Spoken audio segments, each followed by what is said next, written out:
sing and play. Welcome for me, 'cause I'll be coming home from sea. Everybody say, Angelina, Angelina, please bring down your concertina and play. Welcome for me, 'cause I'll be coming home from sea. Once again now, Angelina, Angelina, please bring down your concertina and play. Welcome for me, 'cause I'll be coming home from sea. Angelina, Angelina, please bring down your concertina and play. Welcome for me, 'cause I'll be coming home from sea. Everybody say, Angelina, Angelina, please bring down your concertina and play. Welcome for me, 'cause I'll be coming home from sea. Angelina, Angelina, please bring down your concertina and play. Welcome for me, 'cause I'll be coming. Now let's finish together. Everybody sing together. Angelina, Angelina, please bring down your concertina and play. Welcome for me, 'cause I'll be coming home from sea.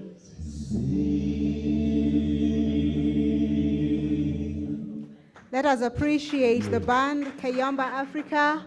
Makofi tena. Bura job radishangaza. I thought by now, after having some tea, some good lunch, aya sasa tunafaa kuchangamka. But thank you very much. We appreciate you. Really do. That is a sign. If you're out there and you can hear my voice, please make your way to the hall. Recording in progress. Oh, yes. Thank you, Sami. If you're out there and you can hear my voice, please walk in. But that is okay, as we'll continue, because we have a job to do. We are here for a particular reason. We are here to keep learning and to get more information around our theme of advancing sports beyond talent, with a case of vibrant monetization of sports talent. We all know by now, and I've told you, we've been here year in, year out. This is like the fourth edition. Some of you have seen you for last year, this year. And we understand the ecosystem, the sports ecosystem, and all the stakeholders that encompass around the ecosystem. It also brings about inclusivity. And this is something that we have to constantly talk about as far as Special Olympics and inclusivity is concerned. So allow me to welcome on stage Ms. Susan Masila from Special Olympics Kenya. She will be taking us through Unified Champion Schools program that has been introduced. And as she makes her way to the stage, Ms. Susan Musila is a Director of Global Development and Government Relations. She works with the Special Olympics International Africa region, and she is an advocate of disability rights and inclusion, especially in the area of sports. And she has 17 years, actually over 17 years of experience in sports and in Special Olympics, and has held various positions within the movement in Kenya and in the global office. Ms. Susan. Yeah, she's right here. May you kindly welcome her as she comes on stage. Makofi kwake. She'll be taking us through the topic, like I said, Unified Champion Schools program. Karibu Sada. Karibu sana, madam. Thank you so much. Madam MC, thank you so much. If you'll oblige me, before maybe Madam comes, because we really appreciate that very sumptuous meal we've enjoyed, courtesy, of course, the organizers. I think it's only fair. We are sportsmen here and sports women. Sindio? Kaili simama kidogo. I mean, it's only fair. Kwamba at least ndio chakula pia iende kila mahali. Sindio? So please be upstanding kidogo. Use some nice briefly too. Before as we ushering the speaker. So everybody tusimame juu kidogo tufanye mazoezi bwana. We always talk kwamba ukimaliza kula lazima chakula iende kila mahali. Sindio? Wekelee.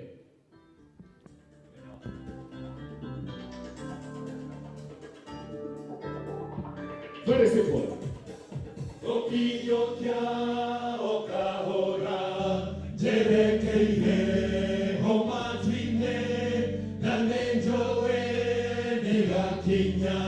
Now that's very simple. Just move the next one.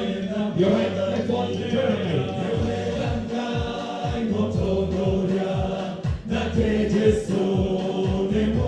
Now try and sing along. Let me see your hands in there. Now we're going from that side. Do the left and to the right. Turn it on whatever. One small to turn it. And one to leave. Very simple. Let's see how to do this here.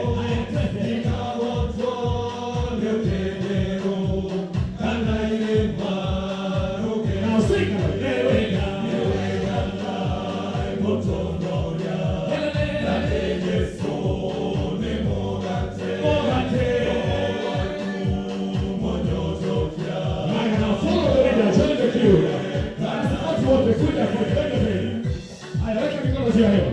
I need everyone to shine the cue now. 20, on the spot, 20.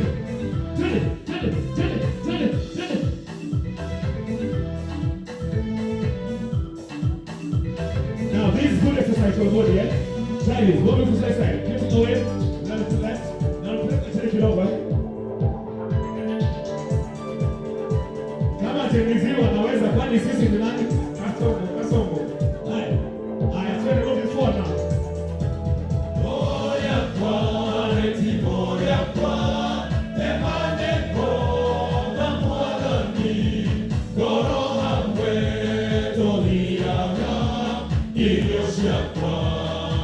Now sing along.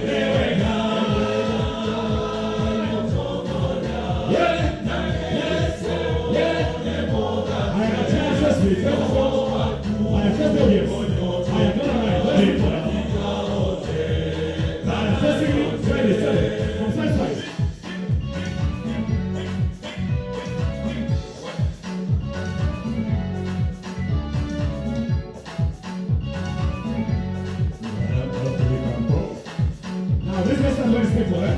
Try. I want you to raise your right arm in the air. Mkono wa kulia juu, right arm. Haya, what I sing, shusha haraka sasa.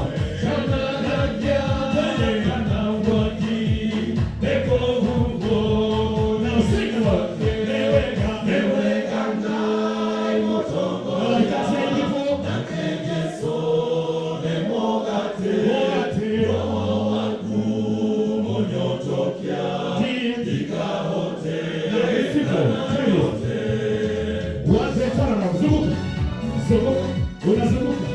word.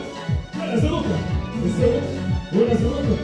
Kama unapenda Yesu sema amen. Kama unapenda Yesu sema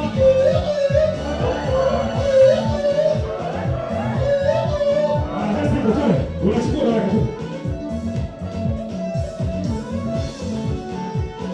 Anachukua anaweka. Nyaduna Mungu kufeli. Haya, zunguka. Twende, shikilia. Twende. Now from first side. Haya, one more last one. Last one, we ready? Twende. 1, 2, 3, twende. Twende hapo.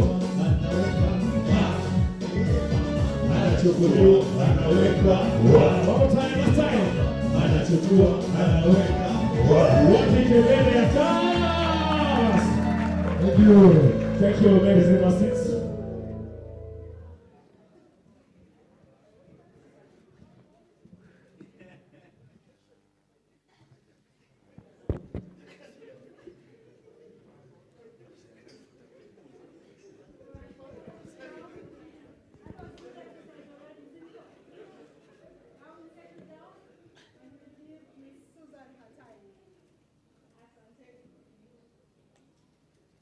Wow, that was electric. Mr. Okwemba, you decided that I will come and fight for energy with such good music. After a very sumptuous meal, I hope I'll manage. I hope I'll try. I won't bore you people. after that excitement. Okay, as you heard when our gracious lady was introducing me, I'm Susan Masila from Special Olympics Kenya. And today I'm going to speak about one of our programming, not all the things we do, but just a few of the things we do in the area of inclusion.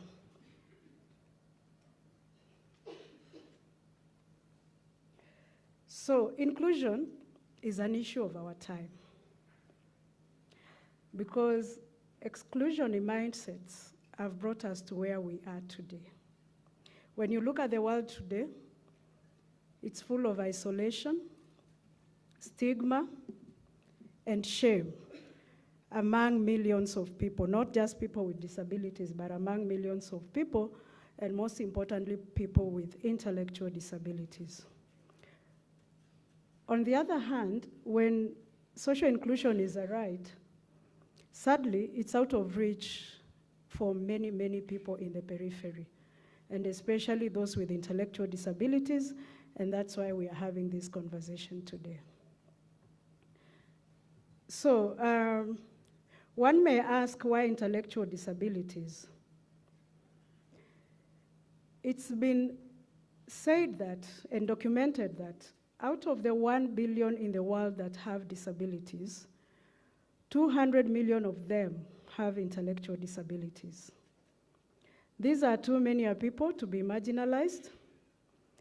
And also the International Labour Organization tells us there is a price for this exclusion.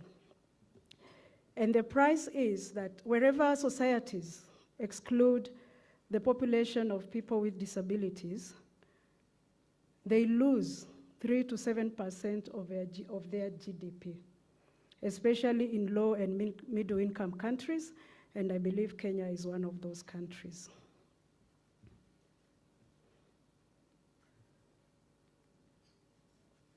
So before I continue, maybe for those who don't know Special Olympics, I'll just give a brief on who we are. Amongst the people here, there are those who know Special Olympics. Some of them are even part of Special Olympics in one way or another. But just for the benefit of those who don't know us and it's your first time, I'll just give a brief overview. So Special Olympics is a global movement with a game-changing mission. Brought to life, this mission is brought to life through programming in sports. We are basically a sports organization. However, in addition to sports, we do programming in health and education. We are over 177 countries around the world in 7 global regions. Currently, we serve over 3 million athletes with intellectual disabilities. Actually, before COVID, the number was bigger. It was almost 6 million athletes, but some of them dropped because of COVID. Again, another example of how isolation can affect people with intellectual disabilities. And we are powered by close to 700,000 volunteers around the world. We work with over 90,000 youth leaders around the world. Yes, like everybody else, we are tapping in that energy and innovation and creativity of Gen Z. And then in a year, around the world, we offer over 50,000 opportunities for local competition, local sports competitions every year around the world. So basically, that is Special Olympics. As I mentioned, what I'm presenting today, it's just one of the activities or one of the programs we have. And one may wonder, why education? Why are we focusing on education? We all know that education is a right. But to people with disabilities, especially intellectual disabilities, education becomes an enabler of other rights. We've seen over the years that access to school for persons with disabilities is happening. You cannot compare 2024 and probably what happened in the 80s where these people could not access school. Now we know they do access school. Not all of them, but a majority, a critical mass. And access to school is the first step. However, it's not enough. Access alone is not enough.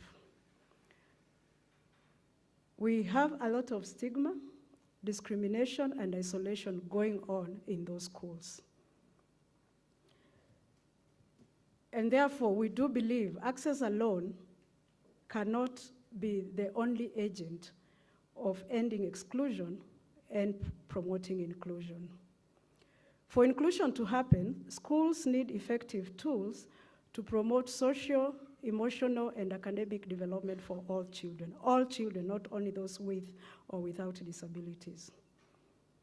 At the same time, all students need opportunities to learn grit, resilience, grit, not to give up, empathy, compassion, and ethic of service. These are all values that perpetuate a complete humanity. Similarly, all students need to feel welcomed, valued, safe, and included in our school settings. We have seen that our Unified Champion Schools program has proven to be an effective tool to promote this holistic learning and development in our schools, and we'll see how.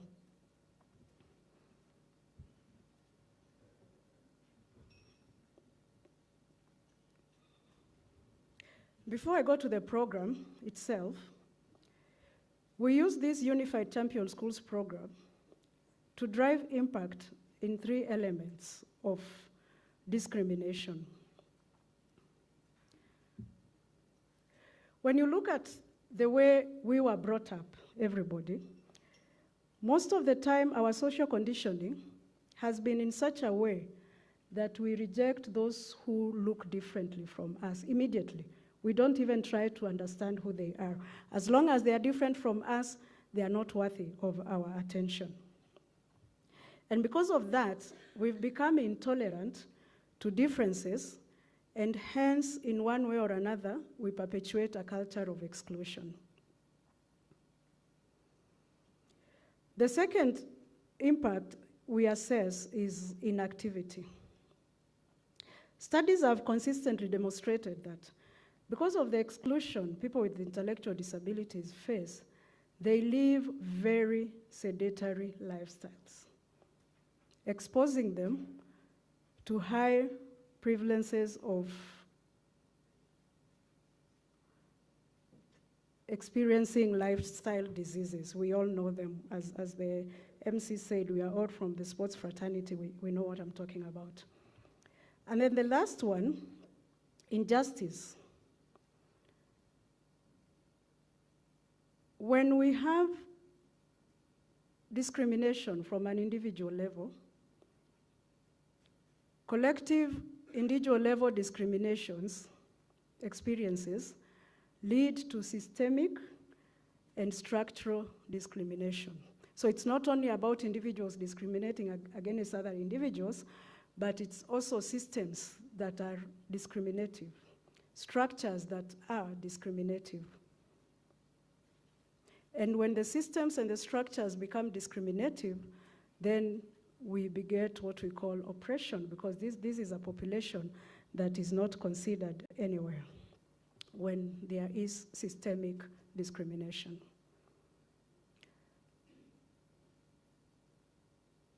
Our inclusive sports and youth engagement promotes the psychosocial wellness, leading to more inclusive communities. When we bring people with and without intellectual disabilities together in a playing field, a lot happens there. But the end result of whatever happens there, beyond the goals and the medals, is a society that becomes more inclusive. We all know, and I won't belabor this one, that exercise and sports training lead to physical fitness, and therefore reducing prevalence of non-communicable diseases. So that's why we provide these opportunities for physical fitness. Beyond the field, our advocacy activities influence policy and practice so that we can have policy frameworks that embrace diversity, equity, and inclusion. Our Ministry of Sport is one such example of promoting diversity, equity, and inclusion. I believe from where I stand, from Special Olympics perspective, we can say that the Ministry of Sports in Kenya treats those athletes with intellectual disabilities equally as they treat those without disabilities. So for us, this is a big one. And it's because there was a lot of advocacy done behind the scenes before the ministry became woke. So what is Unified Champion Schools? That's why I'm standing here. So the Unified Champion School is a model that combines three approaches which basically use the benefits of learning directly, like you are involved in the activity, doing it, therefore you're learning, but also learning indirectly. That is maybe by observation or by involvement by proxy. And this model has three components. I don't know whether my pointer will work. Okay, I can see it from the ceiling, I can't see it from the screen. So the first component is what we call unified sports. And this is usually the entry point for inclusive schools. The unified sports is a model that brings players with and without intellectual disabilities to train together, compete together. It's driven by the premise that if your teammates in the field, it's very easy to understand each other off the field, appreciate each other's weaknesses, and appreciate each other's strengths. The second component is the Unified Champion Schools Inclusive Youth Leadership Program. This is where young people with and without intellectual disabilities come together, lead awareness campaigns, and also create advocacy efforts to remove the barriers of inclusion and promote inclusion in their societies. So we are tapping into that Gen Z thing in promoting inclusion of the societies. And just to say something a little bit on that, so Special Olympics started engaging youth many years ago, we could say with the millennials. And right now, we have leaders in the movement, some who are my colleagues, some who are probably even in seniority higher than me, who started as youth leaders in their high schools, and now they are changing the world as leaders of Special Olympics International. And that's why we focus on the young people right now, because we know if this young person grows appreciating those who are different from them, tomorrow when there will be the CEOs, tomorrow when there will be the ministers, they will not need anybody to advocate them because they already know.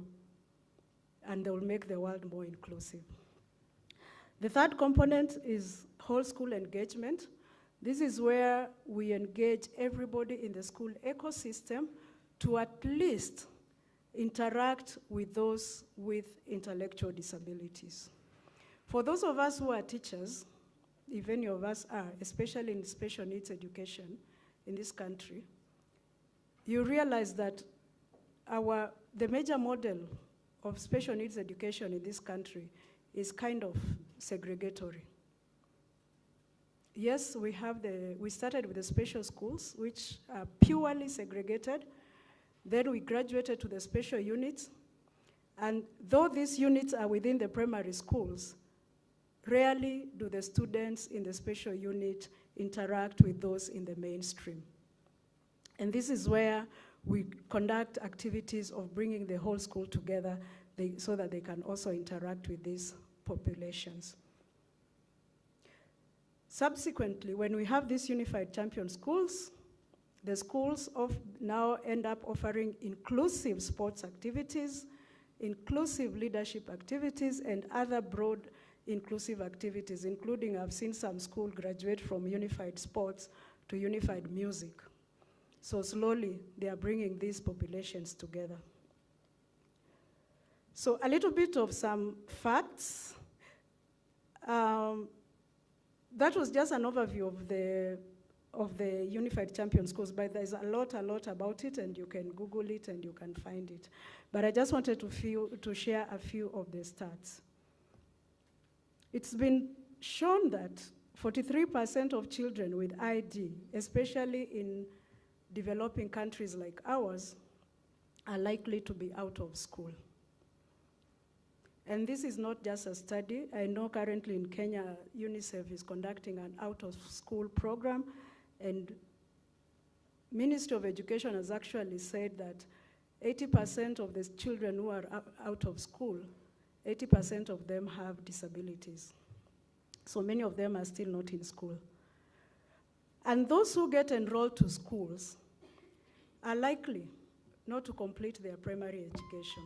Oops, sorry, my time is up. They are likely not to complete primary education.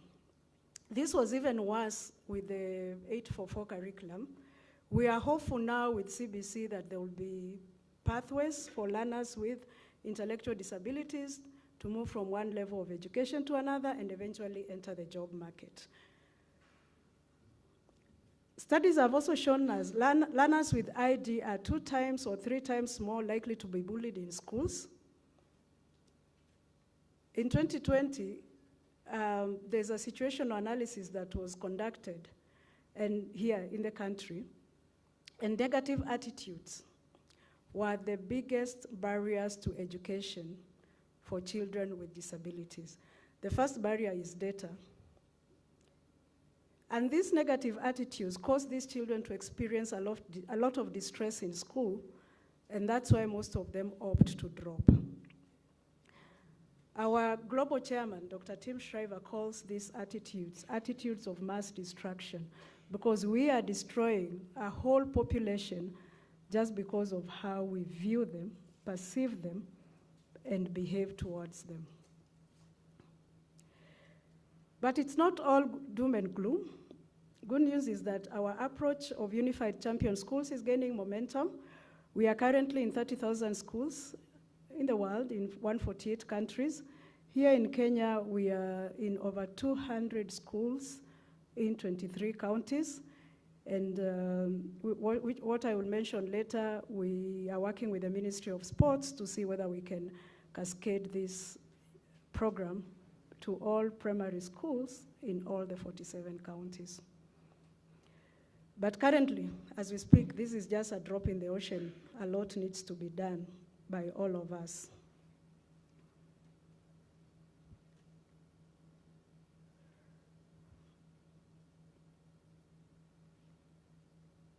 Okay. Now I'm confused. Which one is? Okay, now I know where I am. So when we started this project, a study was conducted after some time in, I think, 5 countries, and Kenya was one of those countries because we wanted to measure the impact of this program. And here in Kenya and India, 4 out of 5 students reported to have felt some improved sense of community. Learning cannot happen when you feel like you're in an environment that you are constantly attacked or you constantly experience aggression and negativity. So when they say that the improved sense of community, that also promotes conducive learning environments. I'm not going to read all the studies, I'm just picking 2 or 3. All the stats you're seeing, I'm just picking 2 or 3. 99% of the schools reported reduction in bullying, teasing, and offensive language in these schools. For those of us who understand Swahili or Sheng, these are the children, and those of you who are young, you must have gone to school with some of these children. These are the children, peers will call them cheesy, all those negative words. If you take a moment, if I just ask you to take a second and think in your language how you refer to people with intellectual disabilities, it's never a good term. Whatever terminology we use them, it is usually a derogatory termination. And these children have to live with these derogatory terminations in their entire schooling. So when we introduced this project, those bullying, teasing, offensive language incidents reduced. These offensive languages, sometimes they are not from just the peers, the students. Sometimes it's even us, the adults. Like in some schools, you'll find a teacher shaming their students if they don't perform well by telling them, next time ukianguka, nitakupeleka huko kwa special unit. Meaning that if you fail, I'm going to take you to those stupid people at the special unit. Anyway, the studies also found out that 90% of students without disability say that their behaviors changed positively towards those with disability.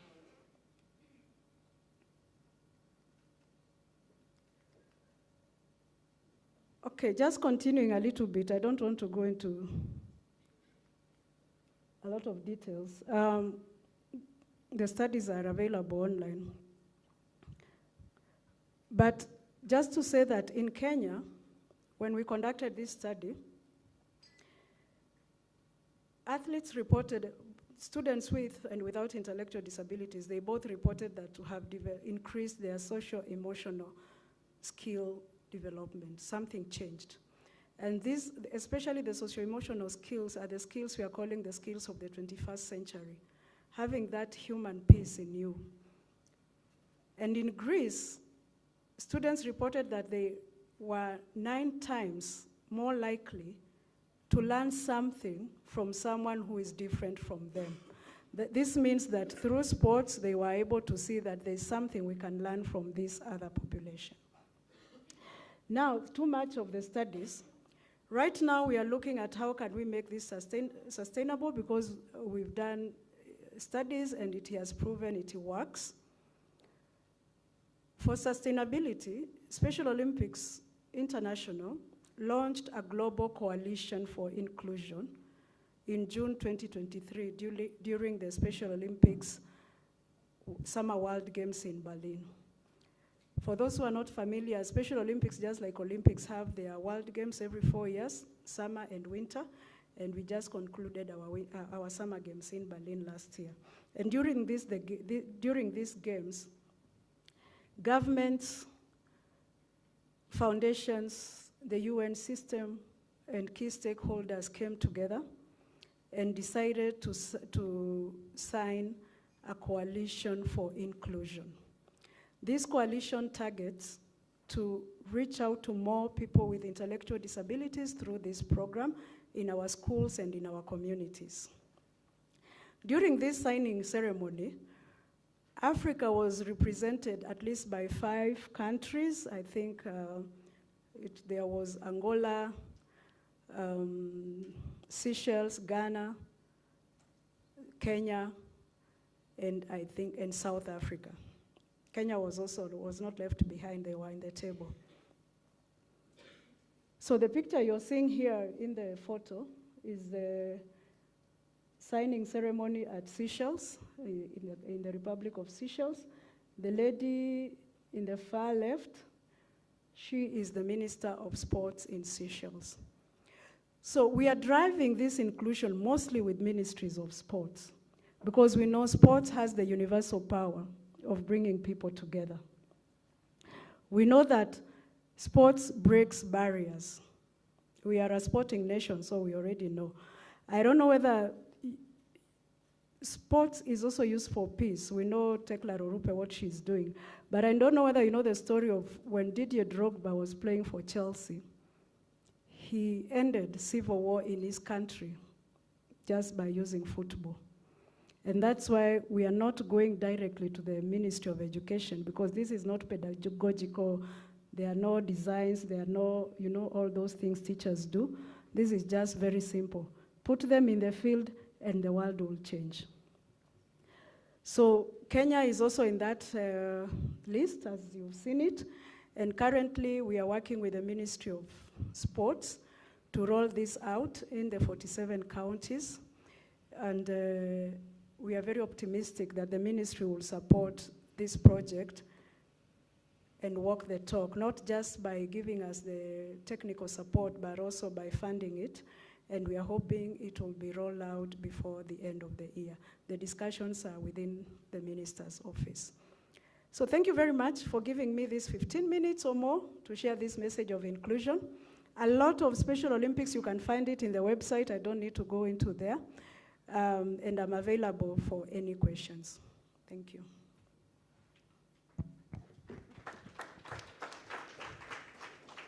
Thank you, Ms. Susan. Allow me to just stand here. I think that's a very commendable job that is being done. Do you agree with me that inclusivity is one of the things that we really need to do and continue embracing as a country? Thank you very much. I will be calling you back on stage just before we close today's session for our plenary. So you have any questions for Ms. Susan, kindly write them down, but I will be having her on stage. Did you guys know that we took part in the Special Olympics last year? In September last year, they went to Berlin. We also had the Deaf Olympics. I'm just including them. They're not part of the Special Olympics, and Deaf Olympics are two different things. But it looks like we are making a step to the right direction to have all this inclusivity, right? But there's still a lot that we need to do, and we will be talking about it, especially in the plenary, as we talk about the psychosocial, how do we go about it, how do we continue including it, and what needs to be done. Thank you very much, Madam Susan. So the next speaker today is a very special one, because even before I say who the speaker is, do you know how many coaches do we have here? Coaches for athletes? Coaches in school, coaches? Yes, yes, Madam Susan again. Any other coach? Mono nainua mkono nusu. That one. And at the back, quite a number. How many times do people feature you after an athlete has won something? How many times? Kuna mtu amefanywa feature? Watu wa media msinipige mawe. I'm one of you. How many of you are featured in the news? Rarely do we do that. But the thing is, if these coaches were not with us, we wouldn't be having these athletes. There is always a hero behind the athlete. So allow me to introduce to you Brother Colm O'Connell. He is the coach that is behind David Rudisha. I've started with the big one. We know David Rudisha. We know 2012 London Olympics. We know the world record that has been standing since 2012, but we do not know, sometimes we don't even go behind to know exactly who has worked with him over that whole journey. We talk about the pocket rocket, Vivian Cheriot, but do we go back to ask who was the coach behind these athletes? That's just to mention a few of them. But help me welcome Brother Colm, who is also a teacher and a principal and an athletics coach at the St. Patrick's High School in Iten. Makofi tafadhali. Yes, that is the hero behind David Rudisha. 1 minute, 40 seconds, and 91 microseconds is our world record that has been standing since 2012.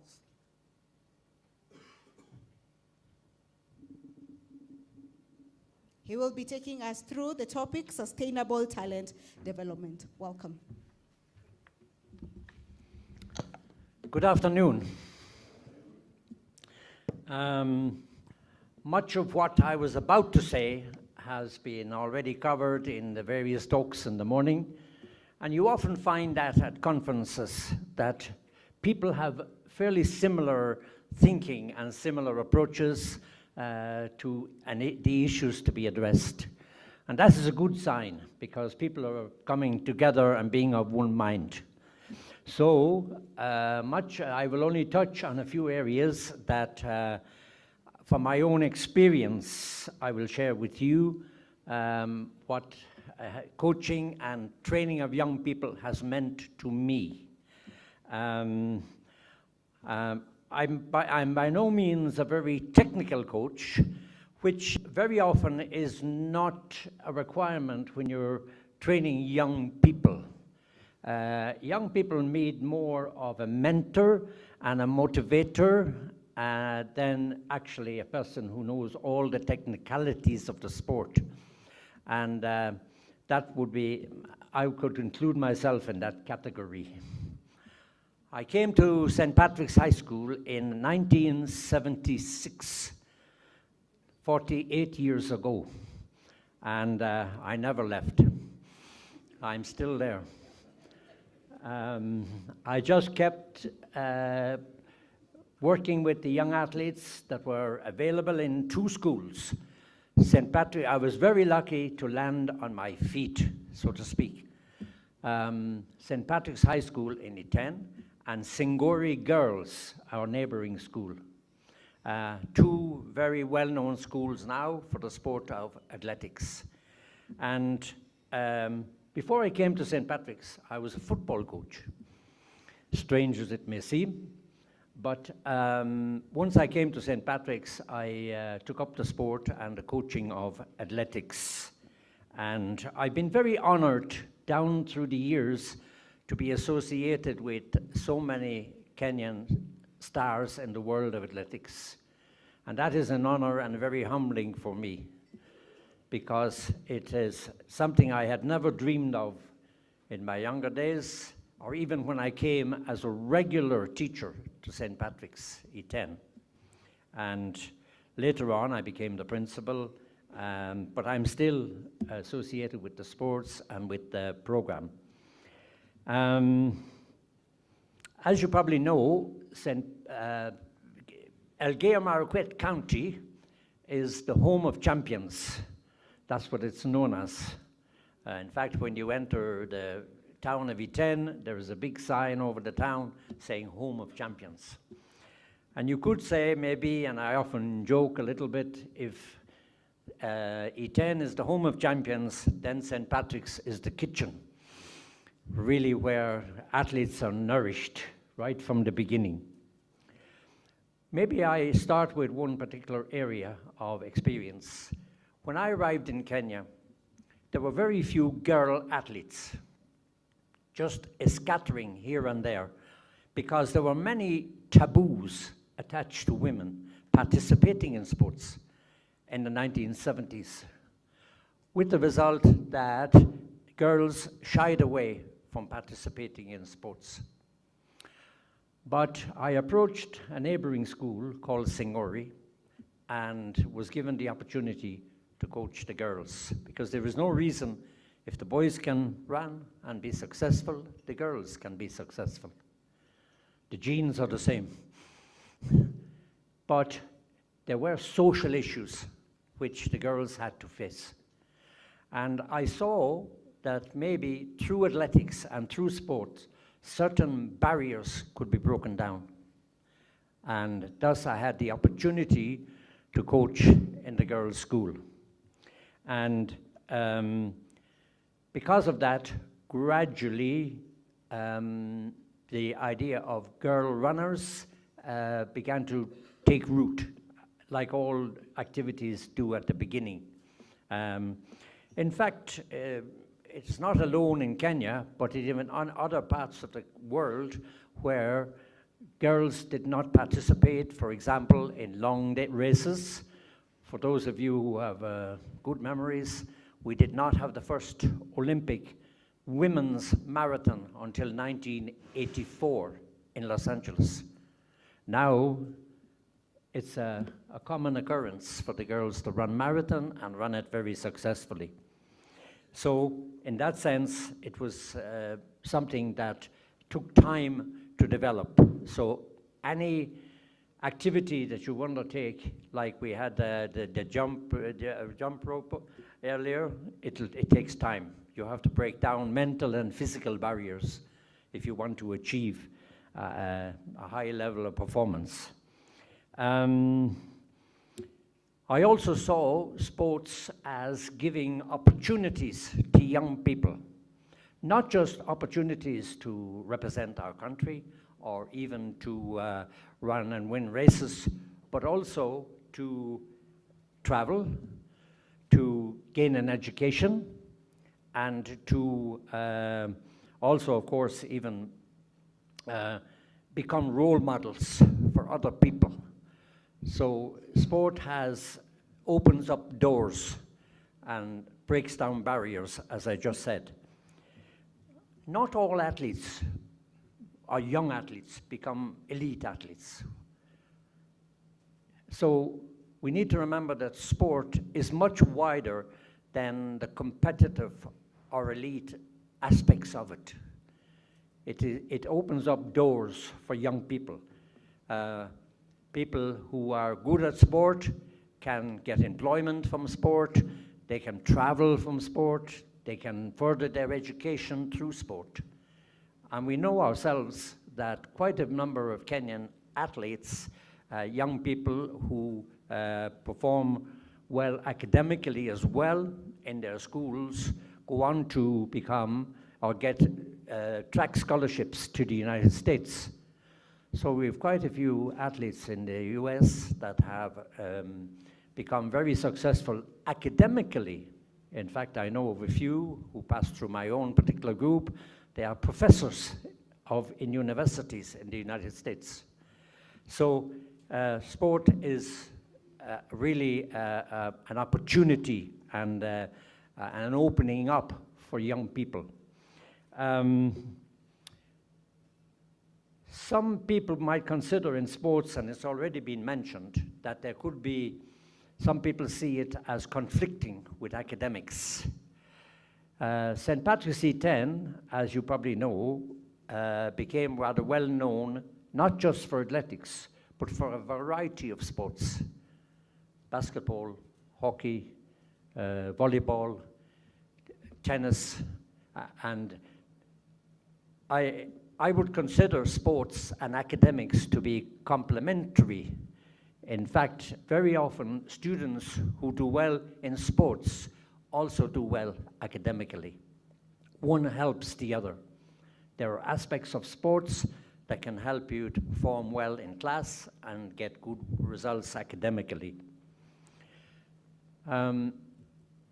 Any athlete that I have coached up to senior level has begun about the age of 13 or 14 in my program. So the program, it becomes part of the development of the person. And in other words, that a young person that I coach, I get to know them not just as athletes, but as young people, as students who pass through our system. And presently, I have a youth camp for young people, which I've had for many, many years, and it incorporates all the young athletes from our local area. And that has also had its success and had its opening up of opportunities. Schools, we've talked about, it has been mentioned already by the Kenya Academy of Sports, the role of schools. And schools are really a captive audience when it comes to sports. That's where the young people are. That's where to start. That's where the foundation should be laid. And of course, presently we have certain challenges in our schools. There's a tendency that sports can become completely a competitive event rather than a developmental process. The school's program at the moment in athletics, as you probably know, is a very short program. It only takes a month or two to run off the championships in schools. But that's not enough when you want to develop young athletes. It must be a long-term process, an all year round process, if you want to develop young people. So maybe our school system needs to be brought in line a little bit with expectations from sports organizations.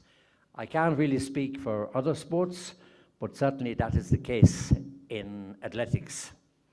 And I think also when it comes to schools, and it has been mentioned already, we have to talk about the training of teachers as coaches. And that is very, very important because the teachers are the ones who are on the spot in the school and play their role both as teachers and as mentors and as coaches. And I was really taken by an observation by the speaker from Kenya Academy of Sports when he said, you must develop an eye for sports. You develop an eye for talent. That can be important because we talked about scouting for talent. And very often, I refer particularly to an athlete that's been mentioned, David Rudisha. I saw him running first in a primary school in the provincial championships for Rift Valley. And sometimes as a coach, there's nothing physical very much about it, but you get a gut feeling about somebody that they have a talent for a particular sport. And it's something that doesn't jump out so easily at you as a coach, but you get that feeling. And sometimes you have to go with that, go with your feeling when it comes to looking at such a person. And I think coaches also, it's only with time that you can develop that kind of an instinctive feeling about talent. It takes time. And but people often say to me, if you go into any particular village or center or school in the Rift Valley, can you just collect an athlete or identify an athlete at random and make them into a world champion? No, unfortunately. I would like to be able to do that, but it's not so easy. There's a lot more than the physical side of an athlete. There is the mental side, there is the athlete who's willing to make sacrifices to be successful, there is the person who's willing to stay there for the long haul. There are many things that go to make up an athlete. And also another feature of young people, and maybe even elite athletes as well, is the expectations we put on young people.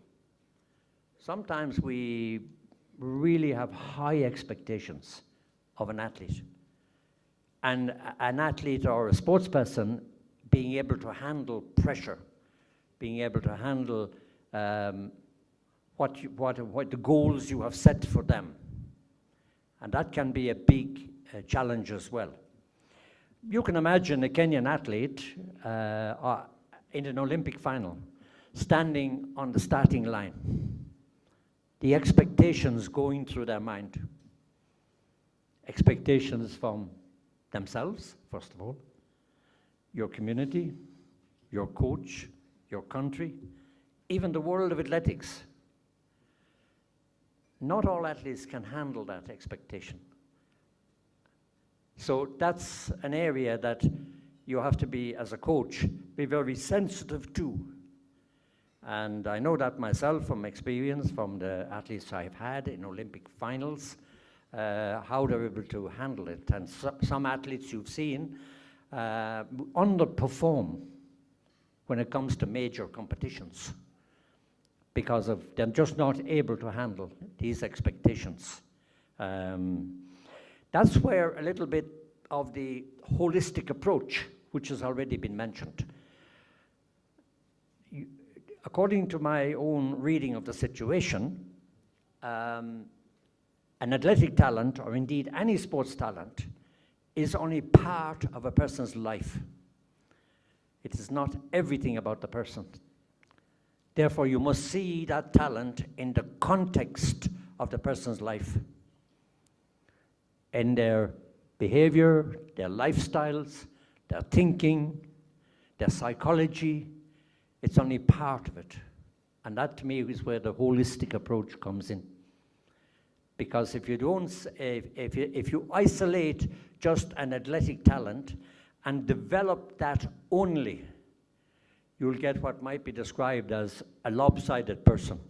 They grow in one area, but they have neglected other aspects of their life.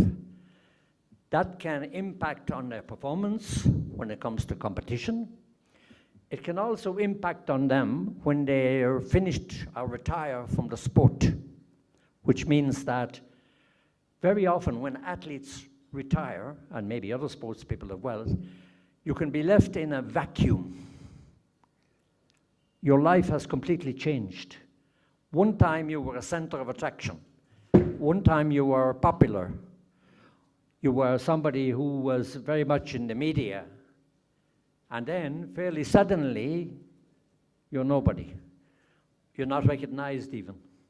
Or you're not even, people don't seek your attention anymore. How many can handle that? That is a very challenging situation. And you probably have read in the media and you're aware that some of our athletes, once they retire or once they leave the sport, do suffer or do have issues in their lives and lifestyles. You've even read some suffer from depression, some go into alcoholism, because suddenly they're in a new world, an area that they've never been prepared for. So coaches who nurture young people need to keep that in mind. There is life after the sport. You must, in a sense, go back to normal, regular life when you have finished this very high-powered, intensive lifestyle. So it is a challenge for us. Our athletes, as I said, have become role models, and that puts more pressure on them as well. The expectations. Once you become an elite athlete, in a sense, you could say that it moves from being solely a sport into another area. For example, it becomes a business. Athletes make money. They have a career. Athletics is their career. So when you when you enter the business side of athletics, you need to be very well educated and very familiar with business. You make money, you're a center of attraction, you have to deal with the media, you have to perform on the track at the same time. So there are a whole lot of key aspects to your life. And that can also be a big challenge for some of our young people. That once they become role models and once they are in the public eye, they also have to be able to take criticism and be able to handle negative criticism.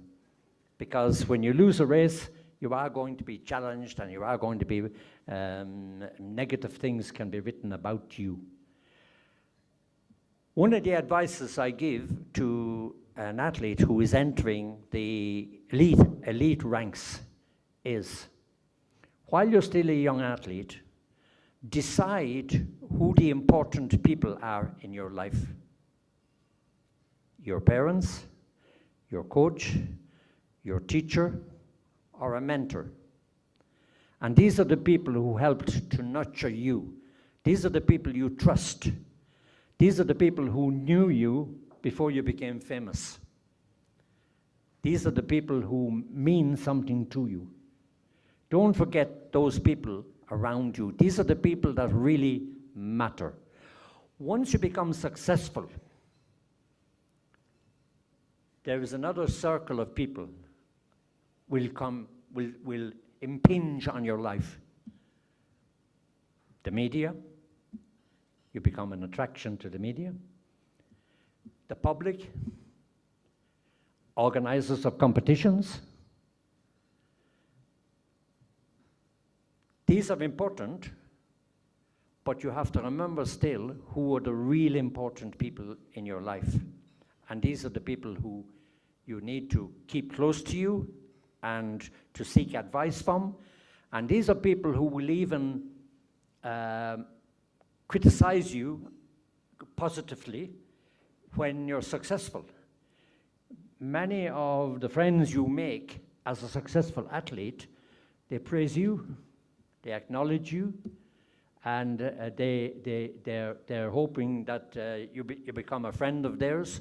But you need to remember that once you start to lose, these people will move away. You know, you have no problem making friends while you're successful and you have money. But once those two aspects of your life diminish, you're now left in a new world, a new situation. So that's why very often elite athletes will always refer back to their teacher, to their coach, to the person who mentored them. They don't forget the people who made them who they are, in a sense, or gave them the opportunity. And that is something that I've learned also over my years, that many of the athletes who have passed through my hands or I've been fortunate to be associated with have always acknowledged, and just statistically, I have approximately, counting youth level, junior level, and senior level, approximately 40 world champions and 20 Olympics.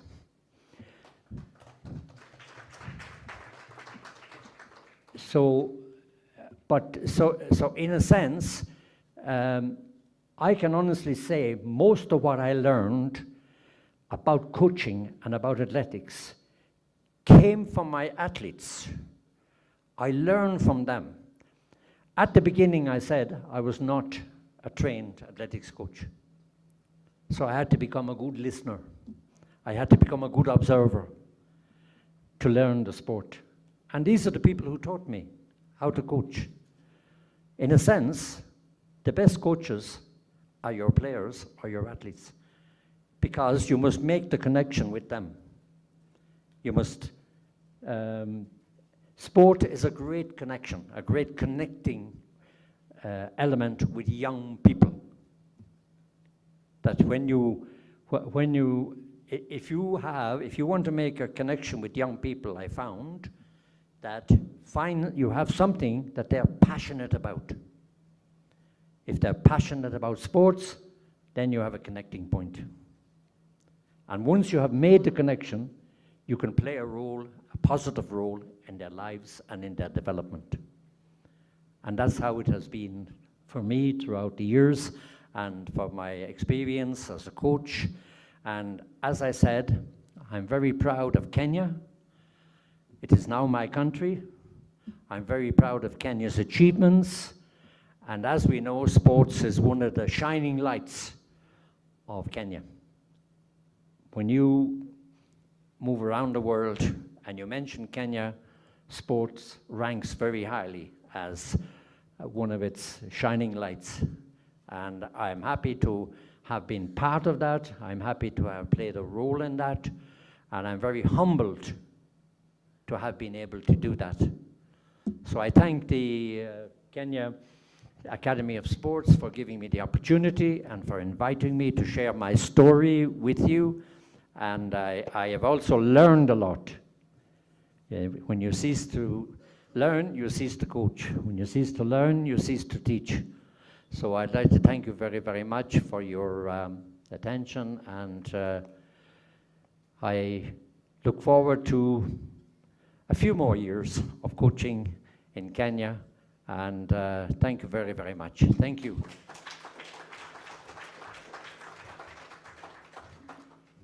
Indeed, we do appreciate you, Coach, Brother Holm. He mentioned something very interesting, that when you are at the top, you have very many people to praise you. Trust me, that's when you gain all the attention. And I'm sure when I have him on stage for the last 10 minutes of the session, he's going to take us through how he had to deal with the criticism that came when they start going down or when their injury hit. Case and scenario, I think the highlight of, for example, David Rudisha was between 2010 and 2012. From Rati, when he broke the record, the first record, to London 2012, that is a standing record today. But he also suffered quite a lengthy injury period that saw him miss the 2015 World Athletics Championships and others in between.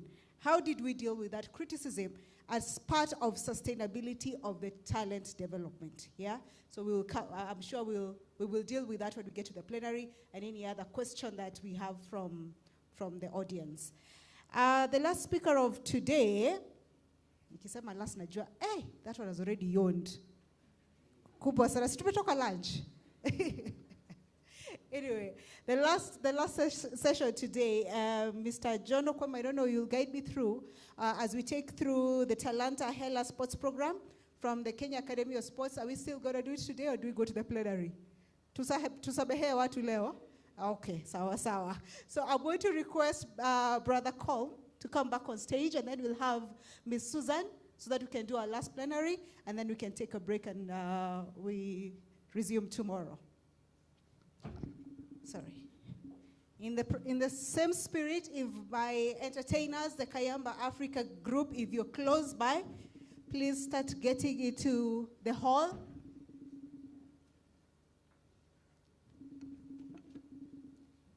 Ms. Susan, please join me on stage.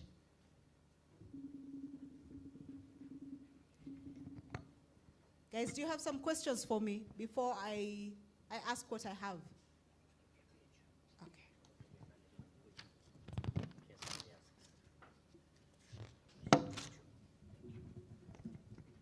All right, I'm going to help you.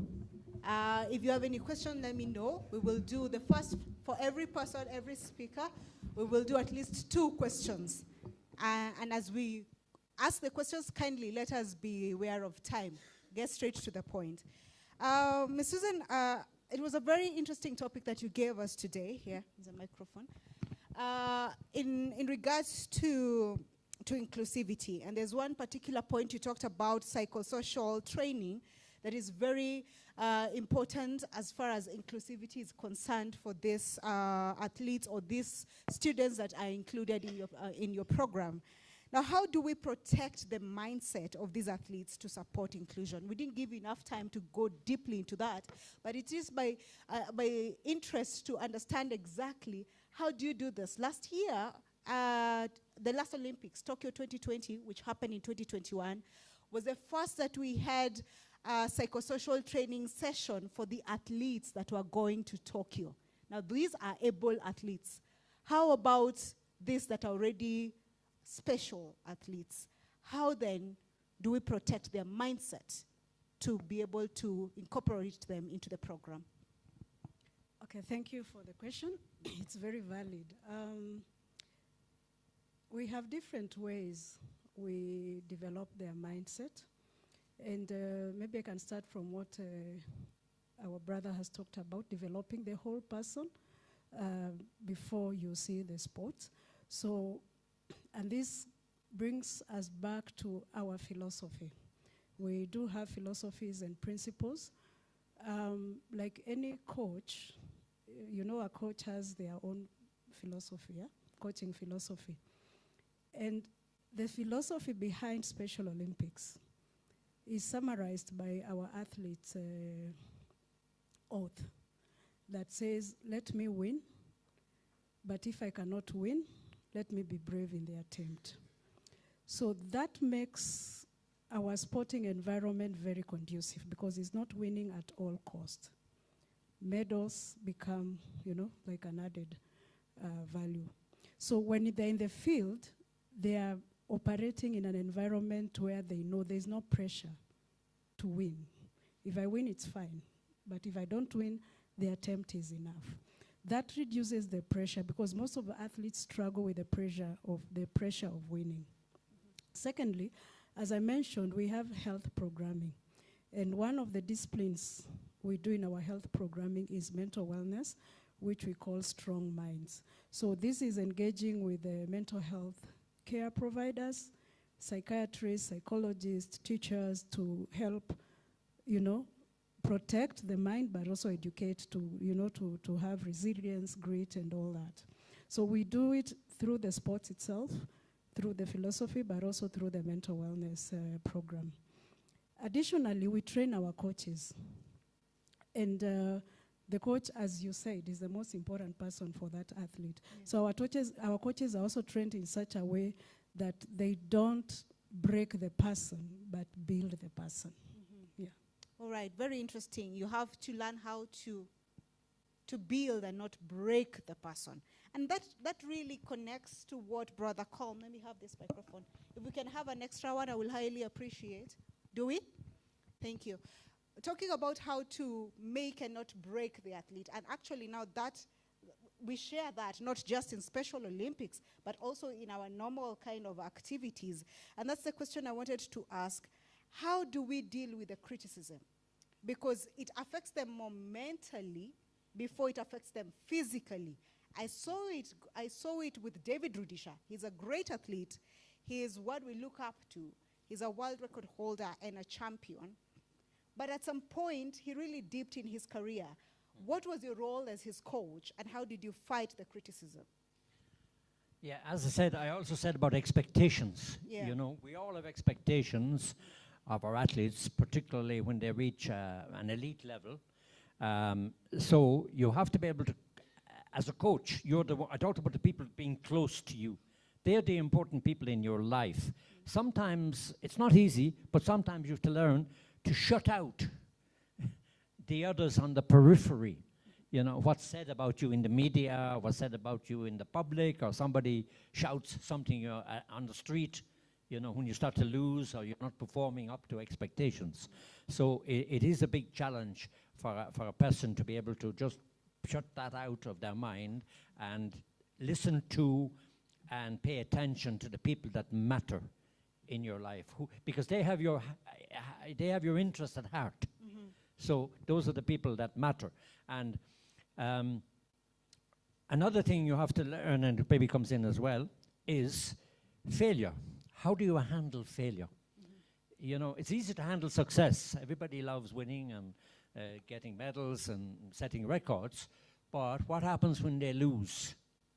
Now, my approach, when somebody loses a race, the last person they want to hear negative criticism from is the people who are close to them.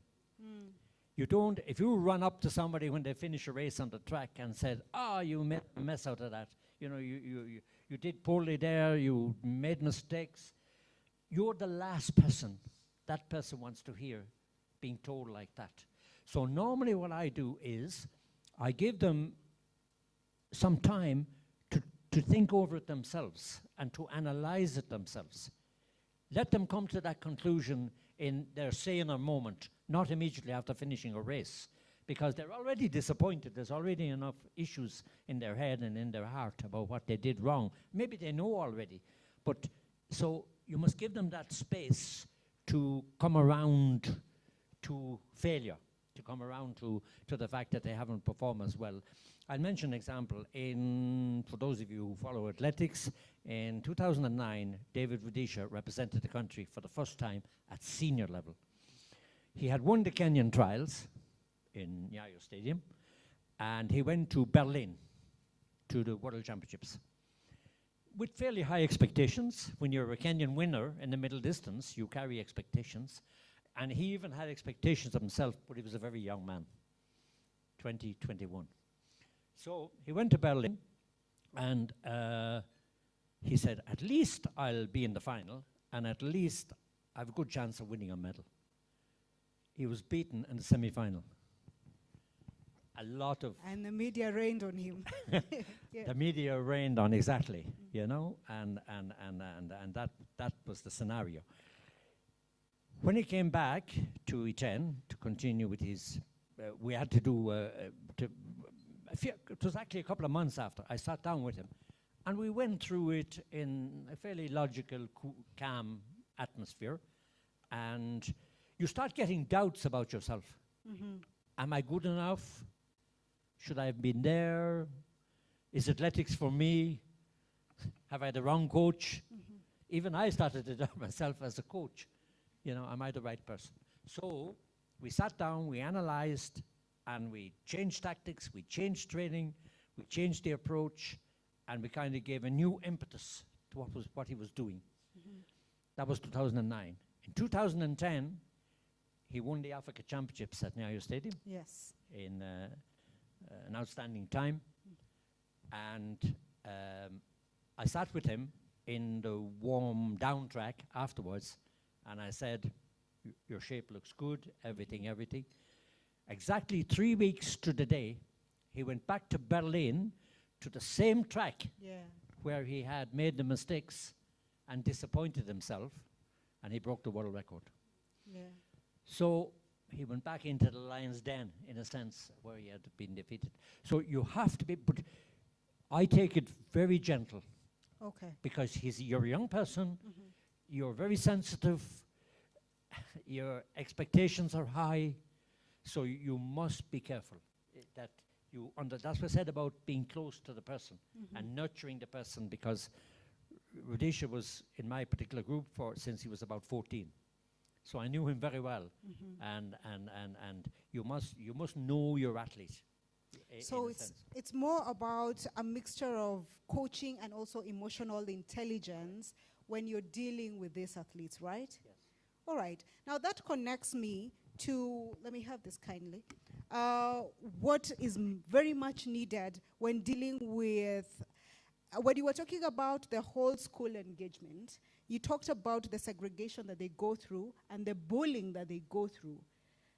How then do we incorporate that emotional intelligence that he's bringing out to now deal with our athletes who are already, quote unquote, wanting of emotional intelligence?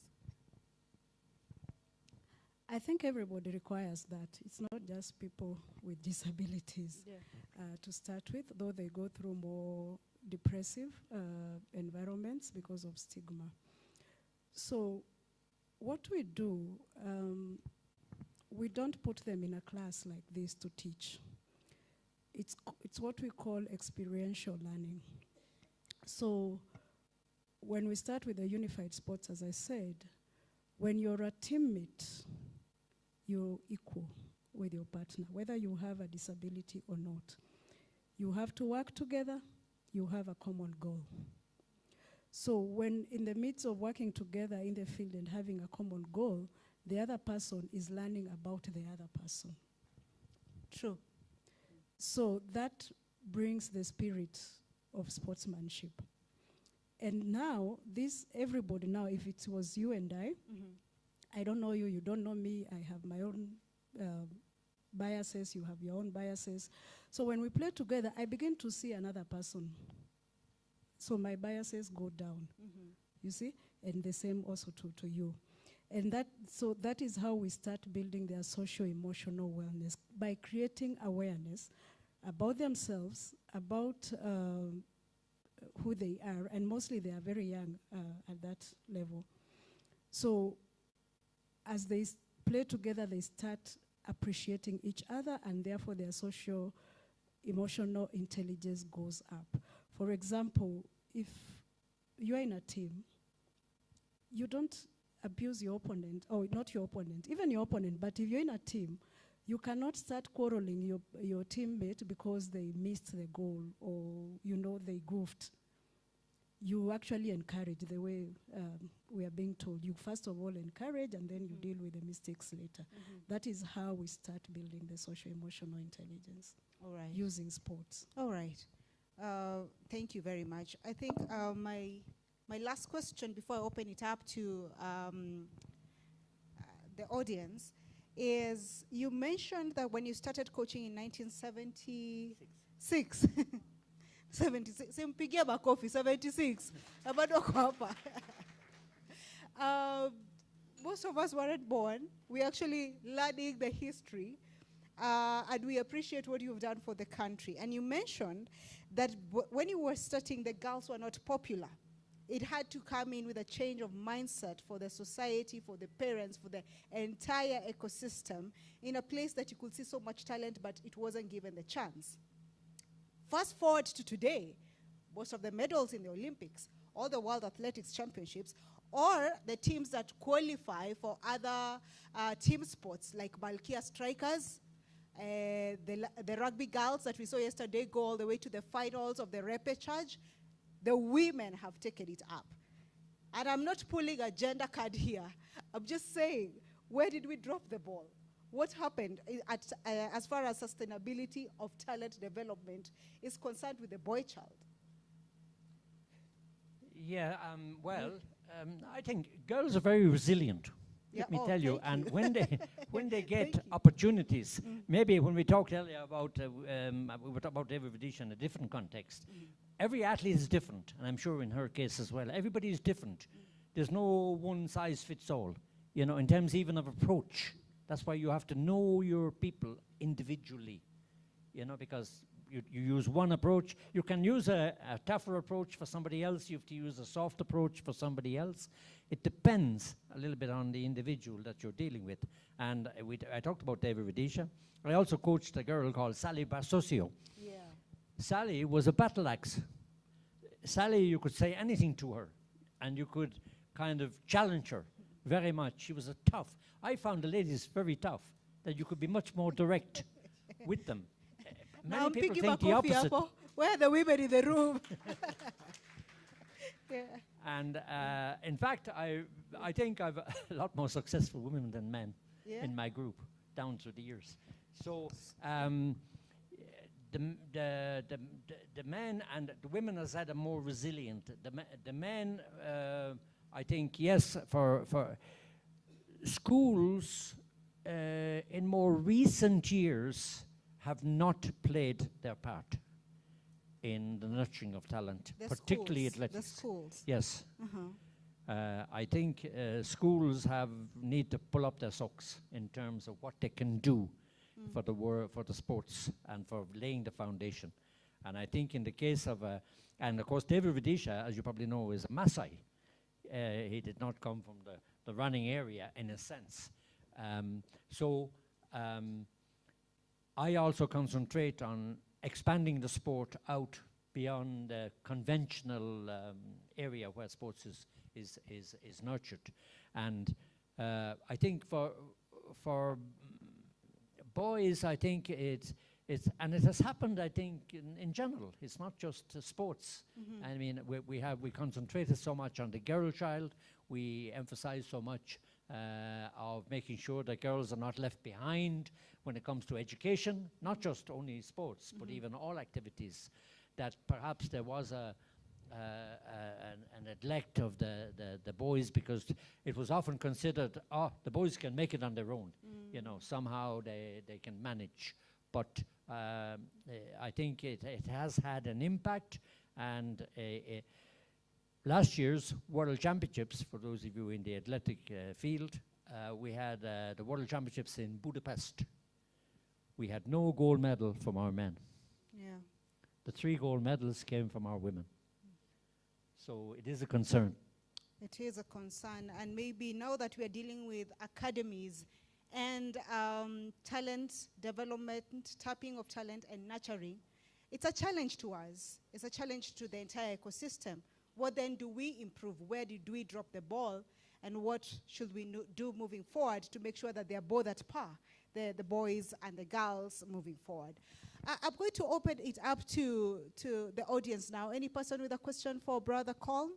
Yes, we will take the first 3 questions very quickly. First come, first serve. Yeah, right here. If you can help me with the microphone. And any other person who has a question for Ms. Susan as well, we will also have the first 3 questions. Where's my microphone? You can have this one if you don't have one. You have one just here and another one right there.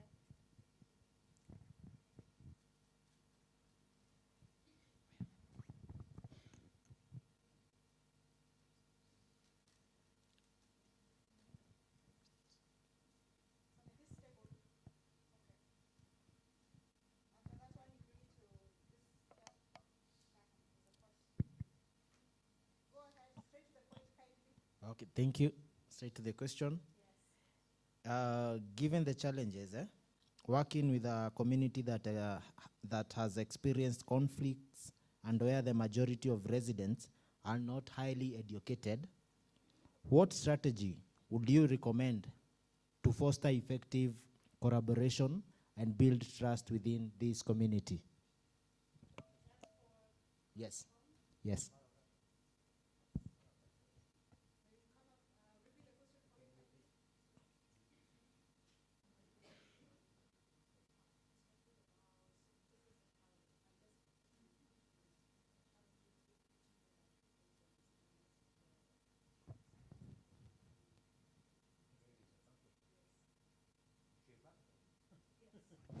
Yeah, thank you very much. Of course, there are areas of geographical conflict, and also in my own particular county where I work, and efforts have been made to use sports to break down barriers. I'm back again where we've already mentioned it more than once, the idea of the role that sports can play, and sports tends to level the field a little bit when it comes to interaction between people. And we are aware of Tekla Lerupe and the work she has done in her area with regard to conflict and in promoting sports as a way of bringing communities together. And it has a big role to play, and I think it, but maybe not enough, of course. We need to look wider than just the couple of areas that are being highlighted at the moment. So sport has a role in bringing communities and breaking down barriers, and I think it's important that we exploit that area. Of course, there's other areas, there's music, there's drama, there's many things, activities that can be used to promote or to promote unity in areas of conflict.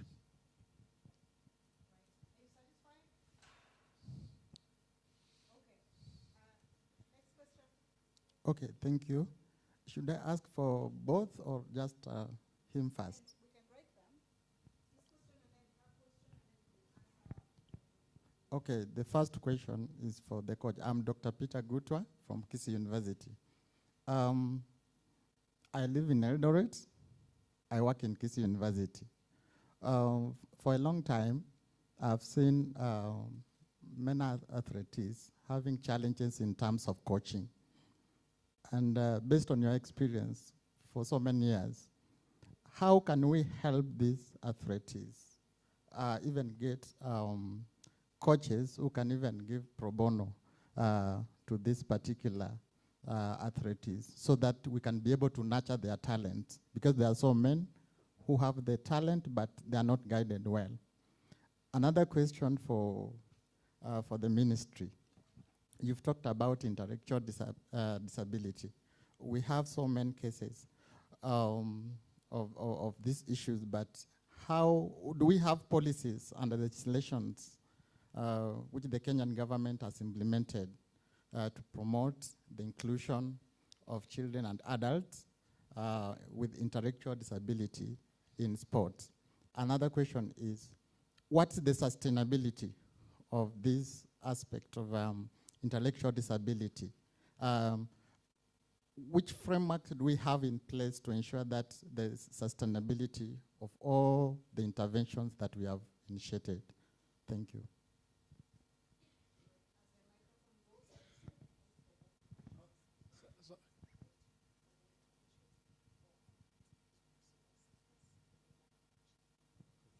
Yeah, I'm just a comment, A comment to Susan, about this idea of intellectual disability. I feel strongly that the term intellectual disability is not the right term to use. People who are able differently are not necessarily intellectually disabled.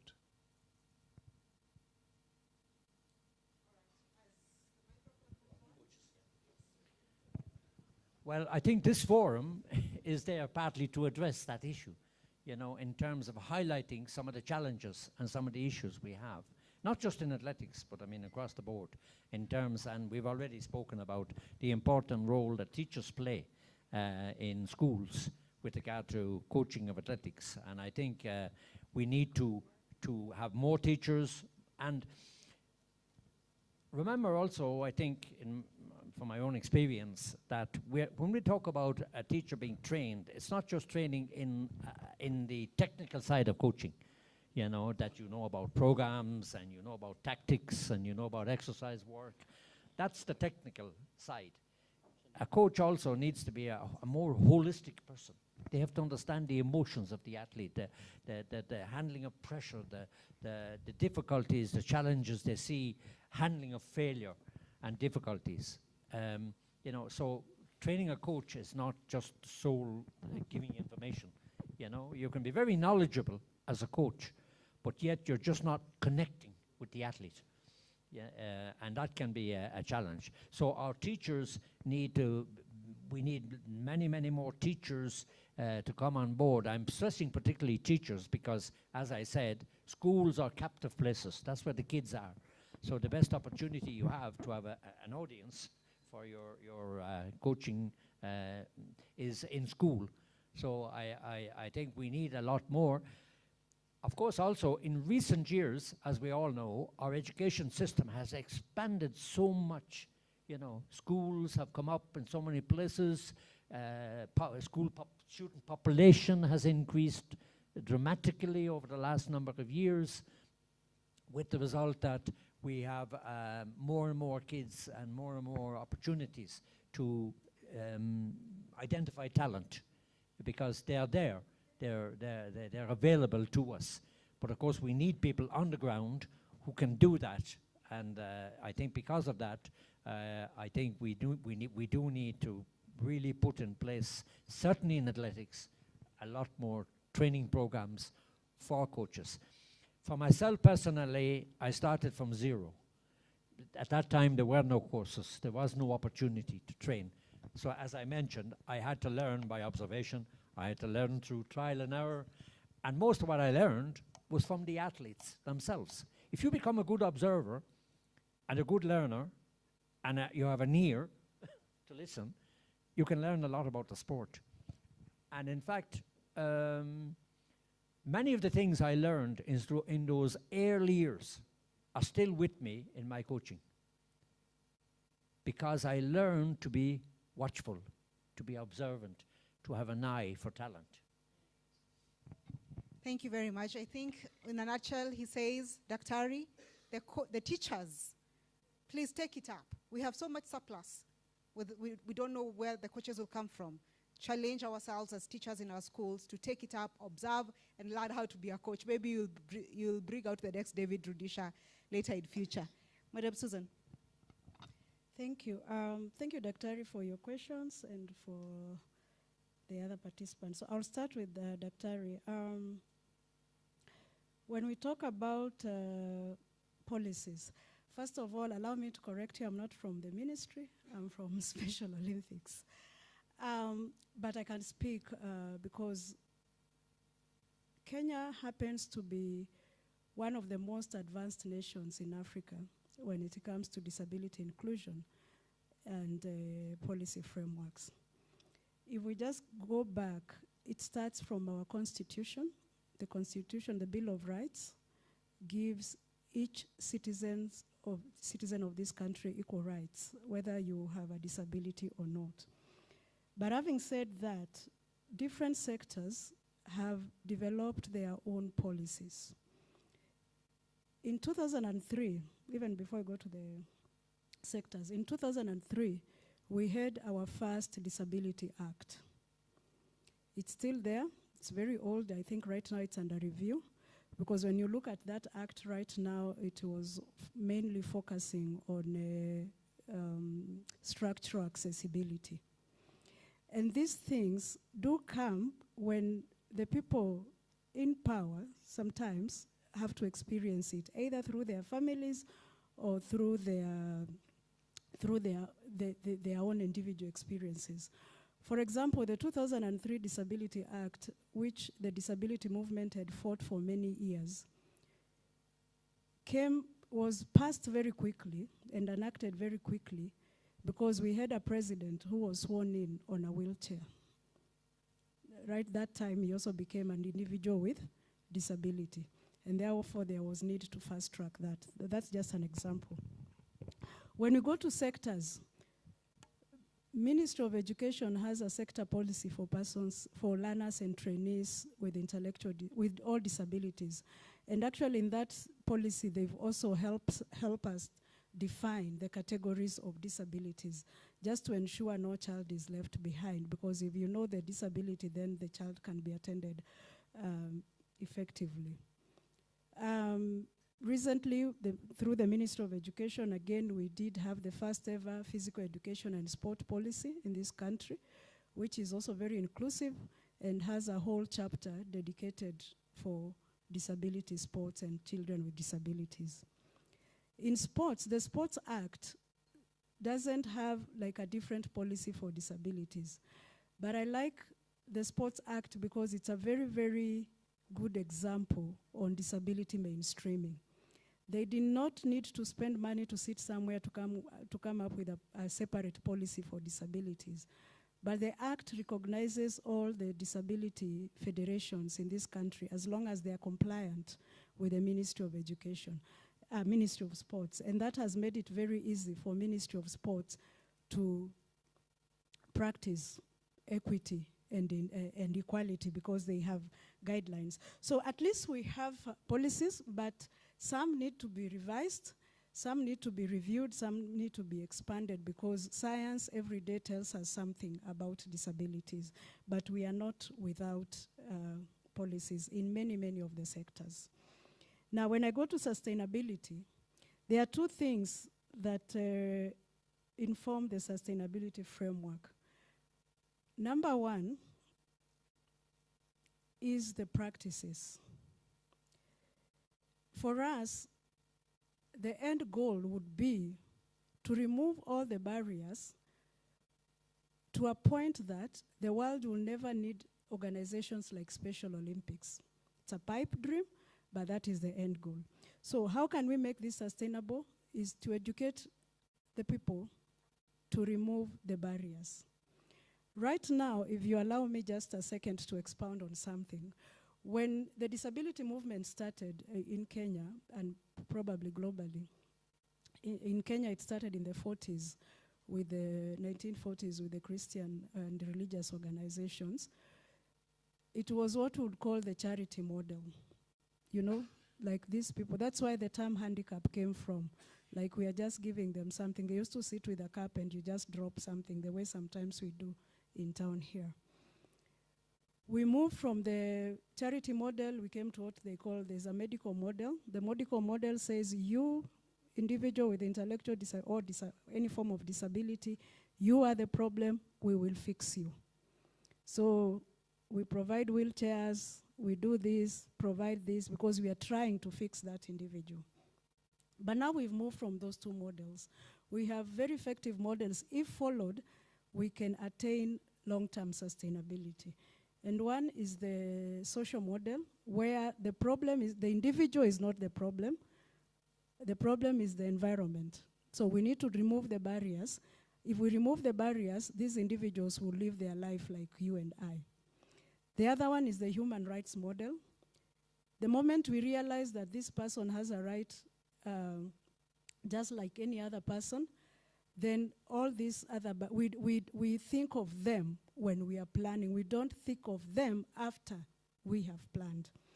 I have a very radical view, my personal radical view is that inclusion should start at conception. If today an expectant mother goes to the hospital, they only have two variables. It would be a boy or a girl, whatever, even if the girl will do transgender or the boy later.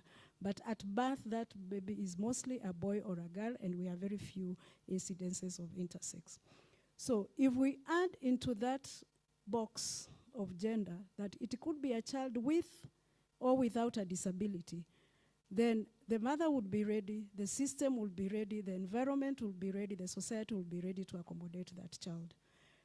That's my radical view. But if we follow the social and human rights models, we'll attain sustainability. But that can also not happen without legal and policy frameworks. And that's why for us in Special Olympics right now, we are working globally, we are working very close with governments. Because if governments don't put these legal and policy frameworks in place, we'll just be doing small sporadic things in communities without achieving long-term sustainability. The last question, why intellectual disability? Sorry, I need to clarify that because many people even say we are stigmatizing further when we use the definition intellectual disabilities. As Special Olympics, we are guided by the World Health Organization. to define and know the characteristics of intellectual disabilities. Because it's the World Health Organization that defines diseases, impairments, and disabilities. So as we speak right now, the World Health Organization guides that this population that exhibits these two characteristics, they either are intellectuals, people with intellectual disabilities, or intellectual and developmental disabilities, as it is right now guided by the World Health Organization. And this is important to us because if you don't define it, it will be very, very difficult to give it the most effective interventions. It's politically correct to say disabled differently. Right now there's a terminology called neurodiversity.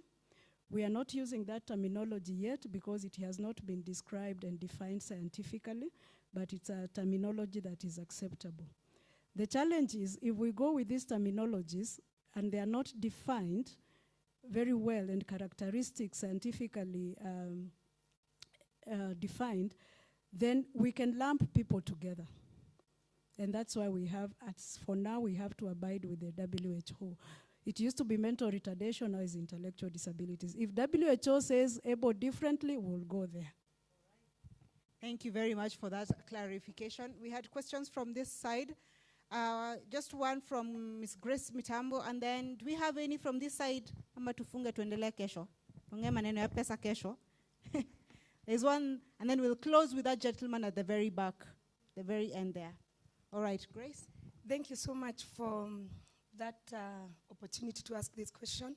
My question goes to Madam Susan, and I'm interested to know about the challenges they are experiencing in terms of inclusion, especially when it comes to incorporating normal people with special needs kids when they are doing the games. I want to imagine that if you put me in a football pitch with someone who has intellectual disabilities, then probability is that I'll be the one with the ball most of the time. And I want to know what are the challenges that they're experiencing in that inclusion, and what are the way forward in terms of that. Thank you. Thank you, Grace. Technical challenges. Yes, if there is no attention, we'll have what we call player dominance.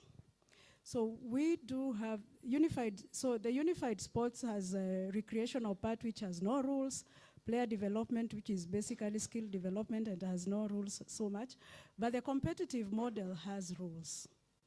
And the rules do address that issue you've just raised of player development, player dominance. And there is also a training, there's also a coach training. So when the coaches are trained, one of the aspects they are trained in is how to constitute a balanced team, so that you don't have in that team people who have very advanced skills and people who, even if trained, they cannot move to a certain level. So that is addressed with the trainings and the sports rules that govern unified sports.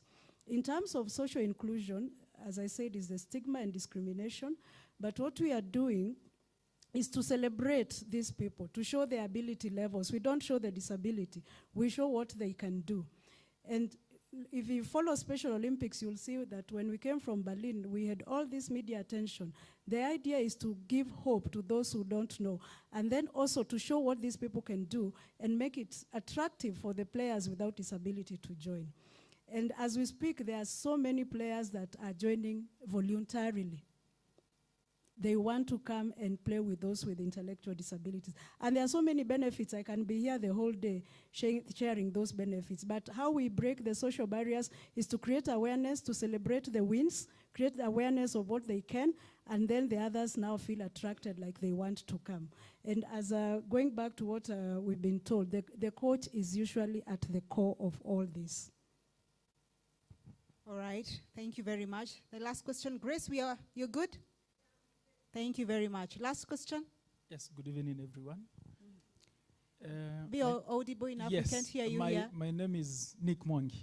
I'm a sports specialist. But just to ask a question to Brother William, I'm sure you've done a lot for athletes, but at what point do we strike a balance, or what is the crossover between sustainable talent development and actually career development for these athletes? Because most of them, when they get the peak of their careers, that's it. Then after that, what next? So you're talking about the career transition. Is it from getting to the peak and then to retirement? Yeah? So what should be the advice in regards to career transition of an athlete? Yes. Like all careers, transition has to be prepared for well in advance. Even people who are retiring for a job they have done for many years, they don't suddenly wake up one morning and find themselves retired or out of work.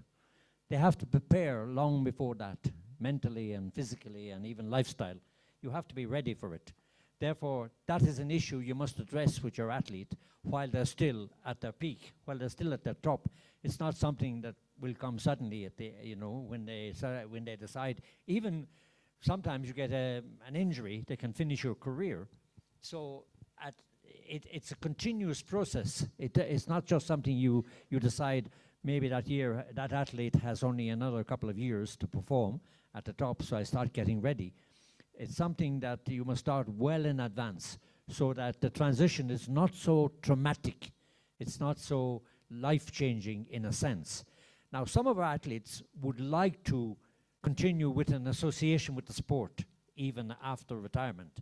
Some, not all. Some go away quietly and just begin another career and continue with whatever investments they have made if they've managed to invest wisely during their career. While as others like to still have an association with and an interest in the sport. So it's something that must be addressed well in advance of retirement, so that when the day comes, when the time comes, they are prepared, and so that you have already, and you need to discuss it with them. You need to bring it up because they might not think of it as young people. It might not be a reality to them because they're living on a high. They're living on success. They're a center of attraction, and but then you need to prepare them for the gradual change of lifestyle. It's not really a decline in life, but it's a change of lifestyle. So I think you have to address and you have to talk to them about it, and you have to make sure that they understand that this is not going to go on forever. Thank you very much. Allow me to bring today's session to an end, right? Cindio? Yeah, help me appreciate Madam Susan. You don't want us to go? Yes. Help me appreciate Madam Susan here and Brother Colm for today's session. I believe that we have learned a lot. I know we're not used to sitting, but there comes a time when we have to sit and learn so that we go back and help our very own ecosystem, right? So allow us to just learn for the next 2 days so that we are able to go execute. You can leave the stage now. Thank you very much. Once again, may you appreciate them. As they sit down, there's something that I was once told by a coach, Bwana Mwangi, just to answer your question, to add on top of what he said. The very day you start talking about retirement is the first day when you start training them. If you're a coach, somebody told me that because I was very interested with career transition and doing that story because we had done so many stories of grace to grass, heroes to zeros, and when I continually asked about it, one person advised me and told me the very day you start talking about retirement is the very day you get that athlete at a young age, the first day. Tell them that your career is very short. Doping might come, God forbid, an injury might come, or the end of your career. All right, ladies and gentlemen, may we rise up and say the grace as we go take another cup of tea. Na tunakula sana. After every 5 minutes, there's something Bwana Okwemba. Yes, and we can have some entertainment from the band as well.